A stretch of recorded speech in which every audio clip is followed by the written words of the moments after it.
In the year 1258, one of the greatest cities on earth stood at the height of its glory.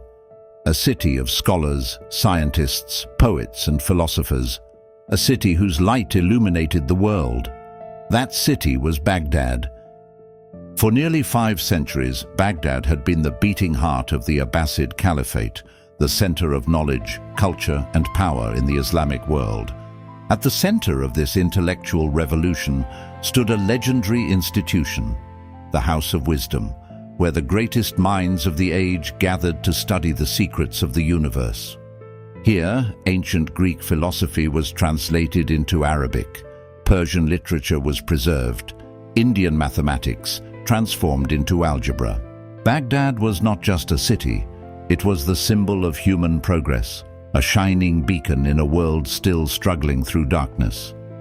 But far to the east, beyond deserts and mountains, a storm was rising, a force that had already crushed empires without mercy.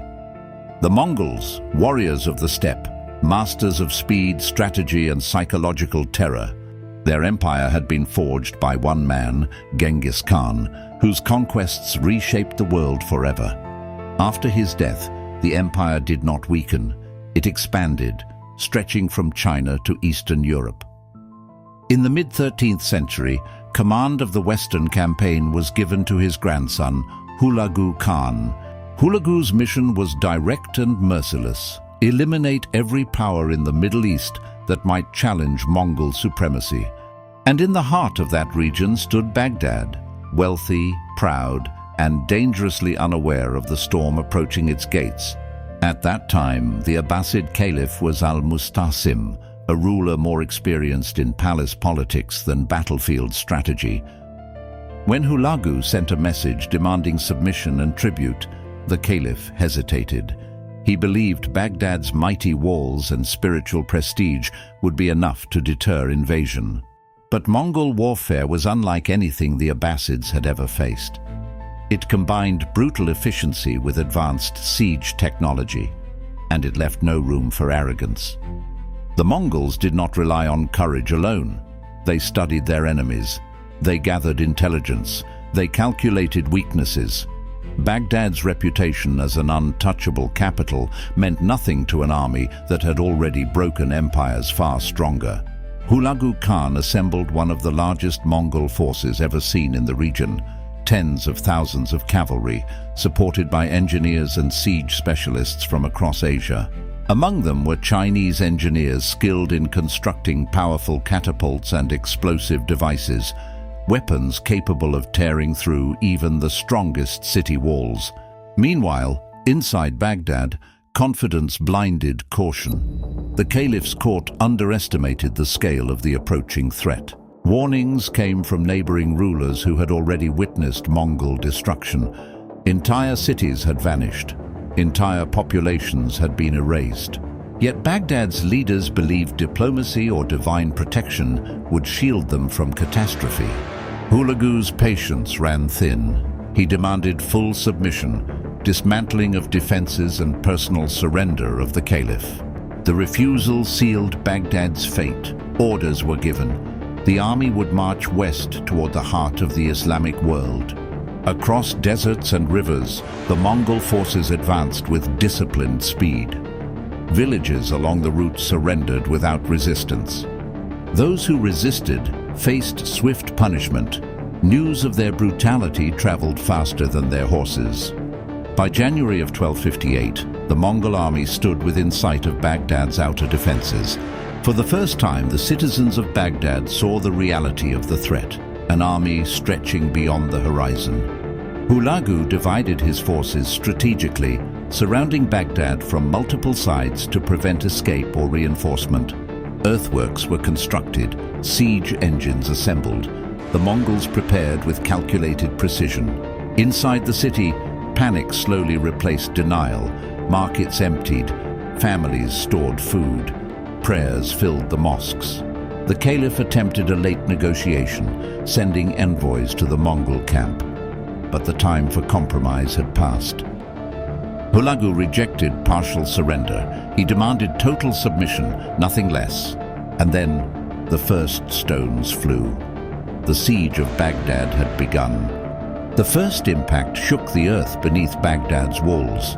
Stones the size of boulders slammed into ancient brick, splintering towers that had stood for generations.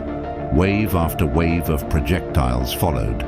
Stone, fire, and explosive charges, turning the sky into a storm of destruction. Inside the city, the thunder of impacts echoed through narrow streets. Children cried. Families huddled behind closed doors.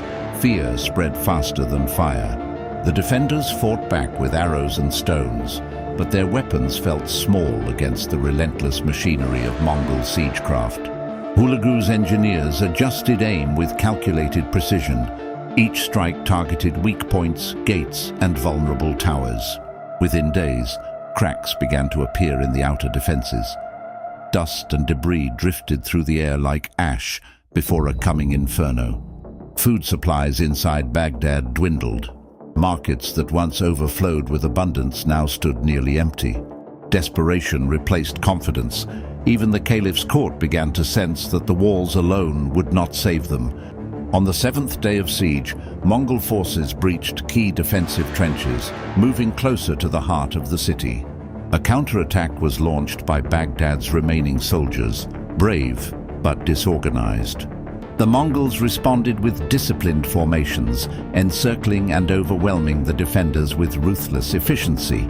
As night fell, fires burned along the outer districts. The once glorious skyline of Baghdad glowed under smoke and flame. The Mongols tightened their grip, constructing bridges and siege towers to scale the weakened walls. Inside the city, prayers grew louder. Mosques filled with worshippers seeking divine intervention. But outside, the Mongol war drums beat steadily, a relentless rhythm signaling the end was near. At last, a massive section of the eastern wall collapsed, opening a breach wide enough for the invaders to pour through. The gates were forced open. The Mongol army entered Baghdad. The fall of Baghdad had begun, not as a single moment, but as a flood of unstoppable force sweeping through its streets. Once inside the walls, the Mongol army advanced with terrifying coordination. Street by street, district by district, resistance collapsed beneath their disciplined assault. Defenders who attempted to regroup were quickly overwhelmed. The organized defense of Baghdad dissolved into scattered pockets of resistance. Civilians fled in panic, carrying what little they could. The once bustling streets became corridors of fear and confusion. The grandeur of Baghdad's architecture, its mosques, libraries, and palaces, stood powerless against the tide of invasion. Mongol commanders ensured that strategic locations were secured first: gates, armories, and government buildings. Within days, organized resistance had ended. The city that once symbolized power now lay under foreign control. Caliph al-Mustasim was captured and brought before Hulagu Khan. The meeting between ruler and conqueror marked the end of Abbasid political power in Baghdad. According to many historical accounts, Hulagu questioned the caliph about his wealth and his failure to prepare for defense. Soon after, the Abbasid ruler met his fate, ending a dynasty that had ruled for more than 500 years.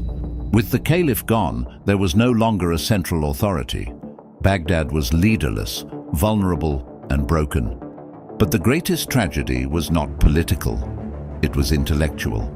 The legendary House of Wisdom, once the beacon of global scholarship, was entered by Mongol forces. Centuries of knowledge, philosophy, mathematics, astronomy, medicine, lay vulnerable before the destruction of war. Books were removed from shelves and thrown into the Tigris River.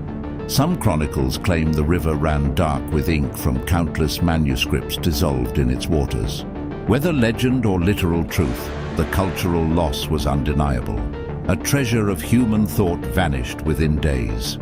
The silence that followed the chaos was perhaps the most haunting sound of all. The silence of a golden age extinguished. When the violence finally subsided, a haunting silence settled over the once great city. Streets that had once echoed with scholars and merchants now stood empty beneath drifting smoke. The great capital of the Abbasids had fallen. A dynasty that had ruled for centuries had been brought to an abrupt and devastating end. The capture and death of al-Mustasim marked the collapse of Abbasid political authority in Baghdad. Across the Islamic world, the news spread quickly. Shock and disbelief followed the fall of a city long believed to be invincible. The Mongol Empire now controlled the region, their banners flying above the ruins of what had once been the center of global knowledge. Yet even conquerors could not replace what had been lost. Baghdad's libraries, institutions, and intellectual networks had taken centuries to build. The legendary House of Wisdom had once attracted the greatest scholars on earth. Now its halls stood silent. For many historians, the fall of Baghdad symbolized the closing chapter of the Islamic Golden Age. But history rarely ends in a single moment. Knowledge survived in other cities, in Cairo, Damascus, and beyond. Trade routes shifted, new powers rose. The world began to reshape itself after the shock of 1258. The Mongol Empire itself would eventually fragment, its vast territories divided among competing rulers. Yet the memory of Baghdad's fall endured, a warning etched into the pages of history. It reminded future generations that even the greatest centers of civilization are fragile. Empires rise, empires fall, but the lessons of history remain for those willing to listen. In the ashes of Baghdad, the world learned a painful truth. Knowledge must be protected as fiercely as territory, because when knowledge disappears, humanity loses not just books, but centuries of wisdom. And so the story of Baghdad in 1258 remains one of the most powerful reminders in world history.